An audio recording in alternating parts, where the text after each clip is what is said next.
अस्सलाम वालेकुम दोस्तों, Jain mobile and repairing lab. तो दोस्तों, हमने जो नोकिया फ्लैशिंग का काम शुरू किया है उसमें हमारी आज तीसरी क्लास है, जिसमें हम दोस्तों UFS 3 बॉक्स को कनेक्ट करने और उसका सेटअप को समझने की कोशिश करेंगे। एक एक चीज़ को दोस्तों मैं तसल्ली से बताऊंगा कौन सा फंक्शन किस तरह काम करता है। तो आपने दोस्तों किसी चीज़ को मिस नहीं करना, अच्छे तरीके से जो छोटे छोटे पॉइंट्स होते हैं उनको दोस्तों आपने जहन नशीन कर लेना है, ताकि आपको मोबाइल फ्लैश करने में किसी परेशानी या तंगी का सामना ना करना पड़े। तो दोस्तों मैं शुरू किया देता हूँ। ये UFS 3 का सेटअप है। तो दोस्तों ये जो दोस्तों कंप्यूटर के डेस्कटॉप पर दोस्तों आप ये देख सकते हैं शॉर्टकट। इसको दोस्तों डबल क्लिक से आपने ओपन करना है। ओपन करने के बाद आपने कनेक्ट के बटन को प्रेस करना है, सिंगल क्लिक करना है आपने यहाँ पर दोस्तों। और जैसे ही बॉक्स कनेक्ट होगा तो यहाँ पर दोस्तों आप ये लॉग फाइल देख सकते हैं दोस्तों।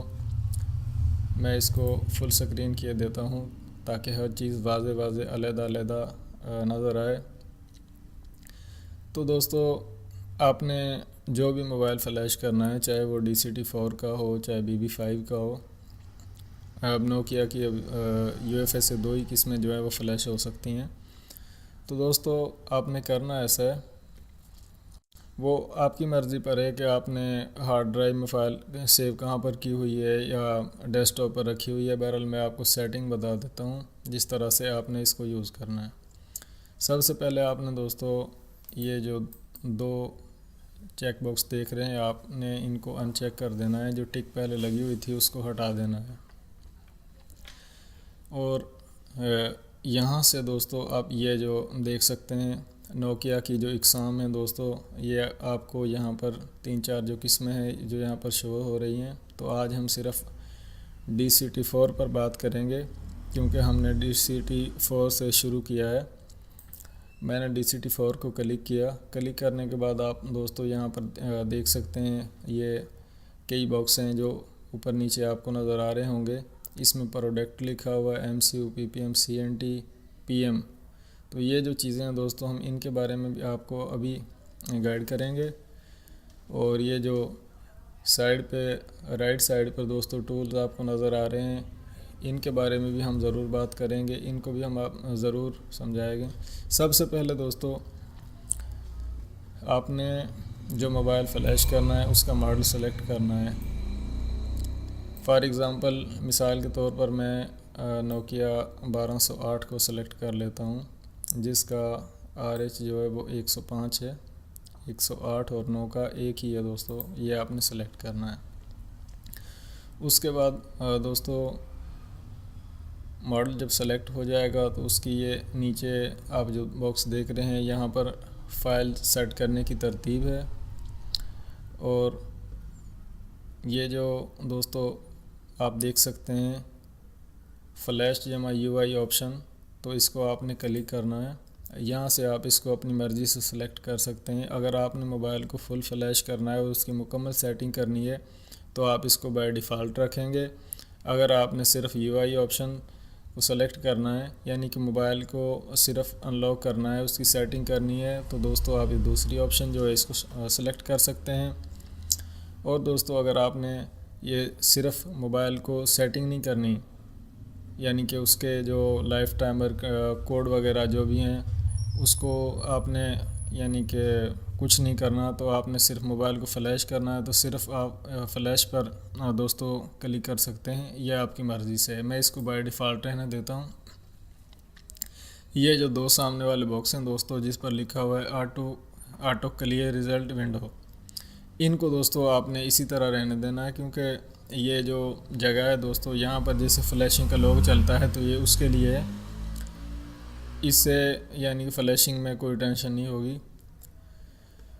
दूसरा ये जो इंटरफेस है दोस्तों, इंटरफेस आप अपनी मर्ज़ी से सेलेक्ट कर सकते हैं। जैसे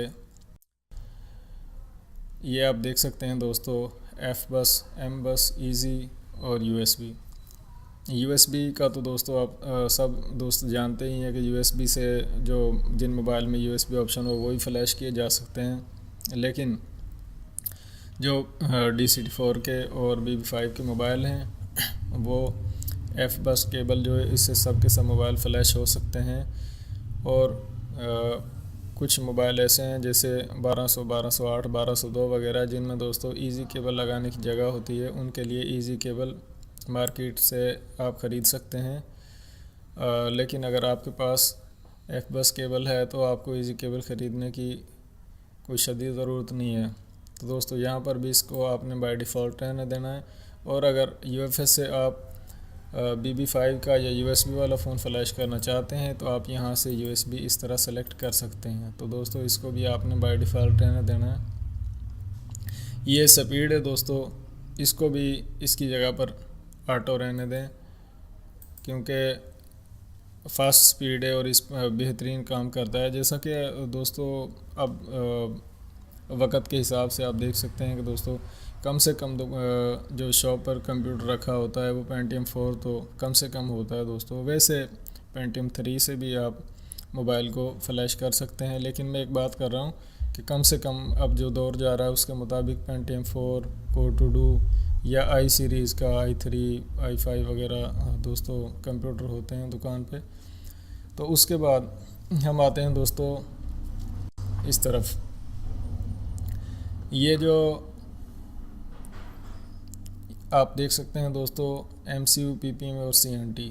तो मैं इसको पेज को मिनिमाइज़ कर देता हूँ और जो कलेक्शन है मोबाइल फ्लैशिंग की मेरे पास, वहाँ से मैं इसकी फ़ाइल कॉपी करके डेस्कटॉप पर ले आता हूँ ताकि बार बार अंदर जाने की ज़रूरत ना पड़े और डेस्कटॉप से हम बआसानी उस फाइल को यूज़ कर सकें। तो यहाँ से दोस्तों हम ये जो नज़र आ रहा है बॉक्स दोस्तों, इस पर क्लिक करेंगे। क्लिक करने के बाद हम डेस्कटॉप पर ले जाएंगे और यहाँ से क्लिक करेंगे। तो दोस्तों ये मुख्तलिफ़ किस्म की फ़ाइल जो हैं वो Nokia 1208 के कई वर्ज़न पड़े हुए हैं। सबसे दोस्तों फ्लैशिंग के लिए लेटेस्ट वर्ज़न इस्तेमाल करना है, सबसे लेटेस्ट वर्ज़न जो है उसको इस्तेमाल करना है। तो दोस्तों पहचान क्या है MCU फ़ाइल की? पहचान ये दोस्तों, जैसे आप देख सकते हैं RH105 और ये 5.800, यानी कि ये जो जिस फ़ाइल के आखिर में एंड पर 2 आपको ज़ीरो नज़र आ रहे हैं दोस्तों, इस फ़ाइल को आपने सेलेक्ट कर लेना है। अगर जैसे ये दूसरा वर्ज़न है जिसमें ये वर्ज़न जो है 6.00 है दोस्तों, ये 3 इसमें ज़ीरो आप देख सकते हैं, तो ये भी MCU फ़ाइल है, ये और ये भी MCU फ़ाइल है। तो हम दोस्तों ये 6 वाली फ़ाइल जो है इसको सेलेक्ट करके ओपन कर देते हैं। तो ये फ़ाइल दोस्तों यहाँ पर लोड हो चुकी है। अब इसके बाद दोस्तों हम दूसरी फ़ाइल लगाएंगे, जैसा कि PPM फ़ाइल है। तो यहाँ से दोस्तों हमने ये जो फ़ाइल है ये MCU है, इसको हमने पहले सेलेक्ट किया, तो उसी वर्ज़न की हमने दूसरी फ़ाइल सेलेक्ट करनी है जो कि आप देख सकते हैं दोस्तों। अब यहाँ पर 3 सिफ़र थे लेकिन अब यहाँ पर 2 ज़ीरो हैं, 2 सिफ़र हैं। तो इसमें ये जो आप एंड पर देख सकते हैं दोस्तों IA लिखा हुआ है और यहाँ पर EJ लिखा हुआ है। ये दोस्तों ज़ुबान की निशानदेही करता है कि इसमें कौन सी ज़ुबान है। तो दोस्तों मैं अभी फ़ाइल सेलेक्ट करने के बाद आपको लैंग्वेज पैक के बारे में भी बताऊंगा। फ़िलहाल मैं ये जो PPM फ़ाइल है इसको सेलेक्ट कर देता हूँ ओपन। उसके बाद दोस्तों जो तीसरी फ़ाइल है जिसको हम CNT या इमेज भी कहते हैं, उसको सेलेक्ट करना है दोस्तों। तो हमने दूसरी फ़ाइल जो है उसको सेलेक्ट किया है जिसके आखिर पे IA है। तो तीसरी फ़ाइल भी हमने वही सेलेक्ट करनी है जिसमें मॉडल के बाद जो दोस्तों आप देख सकते हैं NAI, ये दोस्तों पहचान है जो NAI लिखा हुआ है कि ये CNT या इमेज फ़ाइल है। और आखिर में जो PPM फ़ाइल थी वही चीज़ हमने आखिर में सेलेक्ट करनी है। जैसा कि यहाँ पर IA है तो यहाँ पर भी जो IA वाली फ़ाइल है इसको हमने सेलेक्ट करना है। दोस्तों मोबाइल को फ़्लैश करने के लिए, हर बार फ़्लैश करने के लिए दोस्तों PM फ़ाइल की ज़रूरत नहीं पड़ती। PM फ़ाइल की ज़रूरत उस सूरत में पड़ती है जब मोबाइल को आपने मुकम्मल तौर पर इरेज़ कर दिया हो या फॉर्मेट किया हो और उसमें सर्विस ना आ रही हो, सिग्नल ना आ रहे हों, तब पीएम फाइल को सेलेक्ट करने की ज़रूरत होती है। तो दोस्तों पीएम फाइल को राइट करने का तरीका मैं आपको अलहदा से नई वीडियो में बताऊंगा।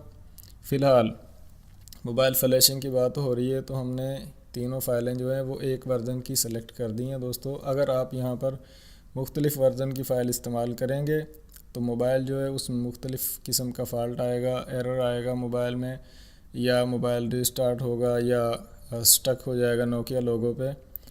तो दोस्तों अगर मोबाइल में सिक्योरिटी कोड वगैरह लगे हुए हैं तो आपने ये जो ऑप्शन आप देख रहे हैं दोस्तों, इन सब को सेलेक्ट कर देना है यहाँ से, रिबूट इन नॉर्मल मोड, यानी कि मोबाइल जो है वो फ्लैश होने के बाद नॉर्मल मोड में खुद ब खुद ऑन हो जाएगा। सिम लॉक वगैरह जो है वो इंस्टॉल हो जाएंगे। रीसेट यूज़र लॉक जो है, जो मोबाइल में सिक्योरिटी कोड वगैरह लगा हुआ है वो रीसेट हो जाएगा।